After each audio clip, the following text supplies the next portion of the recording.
Next దిశ చూసినట్టయితే అన్నిట్లో ఇవే ఉన్నాయి వార్తలు. మెయిన్ చూద్దాం. ఇగో కులగణ తర్వాతే స్థానిక ఎన్నికలని చెప్తున్నారు. కొందరు ఎమ్మెల్యేలు అత్యుత్సాహం పెరిగిందట. ప్రజల్లో ఉన్నవారికే పార్టీ పదవులు. ఆహా, అవునా? మరి మీరు ప్రజల్లో లేరు కదా, ముఖ్యమంత్రిగా రాజీనామా చేస్తావా రేవంత్ అన్న? ప్రజల్లో ఉన్నవారికే పార్టీ పదవులు అన్నప్పుడు మరి రేవంత్ రెడ్డి అన్న ప్రజలలో ఉన్నాడా? పోల్ పెడితే ఒక్కడేస్తలేడు. పెట్టడా మా పోలు? రేవంత్ రెడ్డి అన్న ప్రజలలో లేడు కదా, ప్రజా దర్బార్కి కూడా వస్తలేడే, కార్యకర్తలతో ఫోటోలు కూడా దిగుతలే, విజిటింగ్ అవర్స్ కూడా లేవే. మరి ఫస్ట్ రాజీనామా చేయాల్సినటువంటి లీడర్ ఎవరు? మా రేవంత్ రెడ్డి అన్న. నమస్తే. రాజీనామా ఎప్పుడు చేస్తావు? నువ్వు ప్రజలలో లేవు, రాజీనామా చేయి. వరికి బోనస్ ఎంతమందికి ప్లస్? లబ్ధి పొందే రైతుల సంఖ్యపై అధికారుల ఆరా. ప్రభుత్వ కొనుగోలు కేంద్రాలకు వచ్చే ధాన్యం పైన అంచనాలు.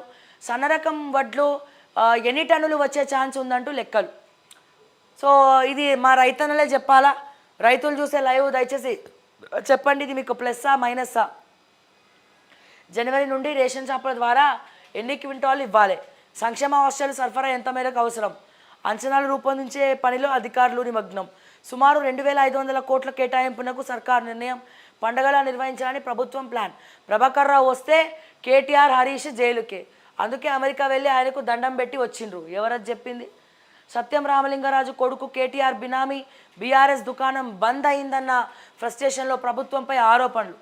రాష్ట్రంలో ఆ పార్టీ చచ్చిపోతుంది, ప్రతిపక్ష నాయకుడు ఎవరో తెలియని పరిస్థితి. ఆలేరులో మంత్రి కోమటిరెడ్డి వెంకటరెడ్డి అంతా కలిసి 10 ఏళ్ళు దోచుకున్నారు.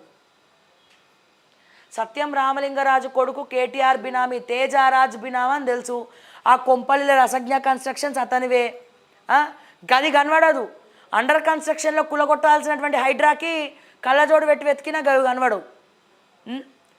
ఆడ పట్టా ల్యాండ్ మోసం చేసి, లావణ్య పట్టా ల్యాండ్ మోసం చేసి వాళ్ళకి పైసలు ఇవ్వకుండా కబ్జా పెట్టి కడుతున్నారు. కోర్టులో కేసు నడుస్తుంది. గవి కనబడవు మా రంగనాథ్ సార్కి. పోయి చూడండి సార్ ఒకసారి రసజ్ఞ కన్స్ట్రక్షన్స్. తేజారాజే ఉన్నాడు వెనకాల. అందరికీ తెలుసు. సాయంత్రం 6 గంటలకు కారు వచ్చి ఆగుతుంది. తేజారాజు ఏం చేస్తాడు, ఎక్కడ పోతాడు? ఆ కోవిడ్ టైంలో రోడ్ వేసిర్రు కదా, కోవిడ్ టైంలో రోడ్ వేసిర్రు, అమాంతం రోడ్ వేసిర్రు. ఆ ల్యాండ్ ఎవరిది ఏందని కూడా చూసుకోలే, రోడ్ వేసి పడేసిండు ఆడ. ఎవరి కోసం? తేజారాజు గెస్ట్ హౌస్ కోసం. ఎందుకు వేసిండ్రు? ఇవన్నీ మాట్లాడితే మళ్ళీ నొప్పి వస్తుంది. మళ్ళీ మహిళా జర్నలిస్టులను పెడతారు ట్విట్టర్లో. ప్రభాకర్ రావు వస్తే కేటీఆర్ హరీష్ జైలుకేనట.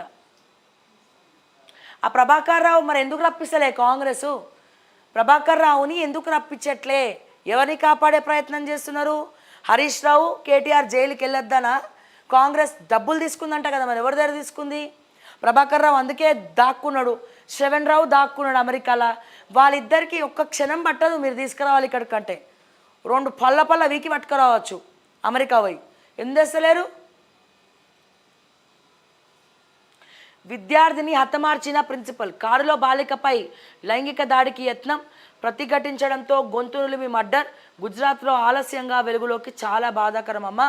ప్రతి ఒక్క ఆడపిల్ల ఆడుంటుంది చూడు, పెప్పర్ స్ప్రే ఉందా డ్రాస్లో? చూడండి ఒకసారి, పెప్పర్ స్ప్రే ఉంటుంది. జస్ట్ 60-70 రూపాయలు ఉంటుంది చిన్నది. ఇంకొంచెం పెద్దదంటే 120 రూపాయలు డ్రాస్లో ఉంటాయి. ఒకసారి చూడండి, 120 రూపాయలు ఏమో ఉంటుంది పెప్పర్ స్ప్రే. ప్రతి ఒక్క ఆడపిల్ల తప్పదమ్మా, మనకు తప్పదు. కేవలం బంగారాలు మాత్రమే కాదమ్మా, పెప్పర్ స్ప్రేలు పెట్టుకొని తిరగాల. ప్రతి ఒక్క ఆడపిల్ల పెప్పర్ స్ప్రే పెట్టుకోవాలి. ఫోన్లో ప్రతి ఒక్కరు కూడా స్మార్ట్ ఫోన్ ఉంది కాబట్టి SOS అని ఉంటుందమ్మా. స్మార్ట్ ఫోన్లో SOS ఎమర్జెన్సీ కాల్ ఉంటుంది. ఆ SOSలో మీ అమ్మ నాన్న ఫోన్ నెంబర్లు ఫస్ట్ లిస్ట్లో, పోలీసు వాళ్ళ నెంబర్లు, మీ ఏరియా లేకపోతే 100 ఏవైతే నెంబర్స్ ఉన్నాయో అవి ఫస్ట్ లిస్ట్లో పెట్టుకొని అది ఒక క్లిక్ ఇట్లా మీరు సైడ్ బటన్ నొక్కగానే కాల్ వెళ్ళిపోతుంది వాళ్ళకి. సో ఈ చిన్న టాక్టిక్స్ తెలుసుకోండి, ధైర్యంగా ఉండండి. ప్రతి ఒక్క ఆడపిల్ల, చిన్న పిల్లల దగ్గర నుంచి ప్రతి ఒక్కరు కూడా పెప్పర్ స్ప్రేలు పెట్టుకొని తిరగాలి. హ్యాండ్ బ్యాగ్లో లేదా కనబడట్లే? ఓకే, నేను రేపు చూపిస్తాను మీకు పెప్పర్ స్ప్రే. ఆన్లైన్లో దొరుకుతుంది, అమెజాన్లో అన్నిట్లో దొరుకుతాయి. మీరు ఇంటికి ఆర్డర్ పెట్టుకోవచ్చు, షాప్లలో కూడా దొరుకుతాయి. ఓకే, సో పెప్పర్ స్ప్రేలు కొనుక్కోండి దయచేసి. 120 రూపాయలు ఖర్చు పెడితే పెప్పర్ స్ప్రే వస్తుంది. ఎవడన్నా కన్ను కొట్టిండు అనుకో, వాడి కళ్ళలో కొట్టండి పెప్పర్ స్ప్రే. భుజం మీద చేసిండు అనుకో, ఎక్కడ పడితే ఆడ కొట్టండి. చెప్తున్నా కదా, ఇది మీకు శ్రీరామ రక్ష. ఫస్ట్ కొట్టాలన్న ధైర్యం రావాలి మీలో, అంతే. పెప్పర్ స్ప్రేలు బ్యాగ్లో పెట్టుకొని తిరగండి. లేదా ఇంట్లో ఉన్న గొడ్డుకారం అంటే ఇట్లా తీసేసినప్పుడు టైం పడుతుంది, అదంటే ఇట్లా కొట్టగానే కళ్ళలో పడుతుంది. సో ఇది మాత్రం గుర్తుపెట్టుకోండి దయచేసి. విద్యార్థిని హతమార్చిన ప్రిన్సిపల్ బేకార్గాడు ఉన్నాడు వీడోడు. త్వరలో బీసీ రాజకీయ పార్టీ అవకాశం కోసం ఎదురు చూస్తున్నాం. భారీ ఉద్యమంతోనే రిజర్వేషన్లు సాధ్యం. గతంలో 10 మంది పార్టీ పెట్టి విఫలమయ్యారు. ఈసారి ఫెయిల్ అయితే రిజర్వేషన్ లేకుండా చేస్తారు. బీసీ కుల సంఘాల సదస్సులో ఆర్ కృష్ణయ్య కీలక వ్యాఖ్యలు. పార్టీలు పెట్టి ఫెయిల్ అయింది, ఎవరు ఫెయిల్ అయ్యారు కృష్ణయ్య గారు? సో నిజంగా మనస్ఫూర్తిగా చెప్పుకుంటే రాజకీయం కోసం బీసీకి రావాల్సినటువంటి కూడా చేస్తలేరు.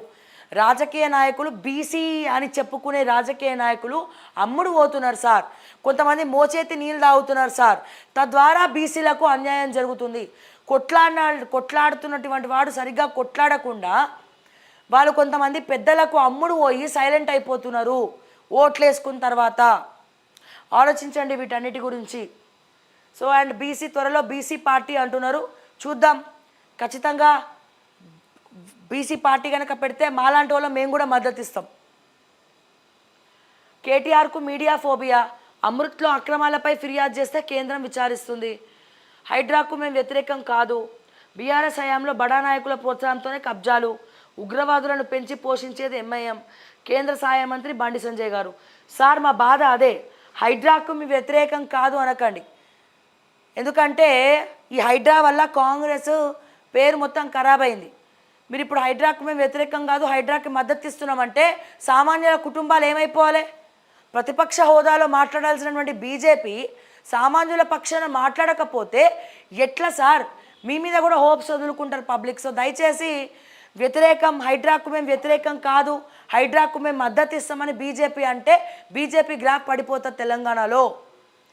సామాన్యుల పక్షాన మాట్లాడండి, పబ్లిక్ పల్స్ తెలుసుకోండి, ప్రజలకు ఏం కావాలో తెలుసుకొని మాట్లాడండి దయచేసి అని చెప్పి నేను మరొకసారి రిక్వెస్ట్ చేస్తూ ఉన్నా. బండి సంజయ్ లాంటి వాళ్ళు సామాన్యుల పక్షాన ఉండాలి. పేదోడ ఇల్లు కూలగొడుతున్నారు, పెద్దవాళ్ళవి కూలగొడతలేరు. దీని గురించి ఒకసారి చూడండి. అండ్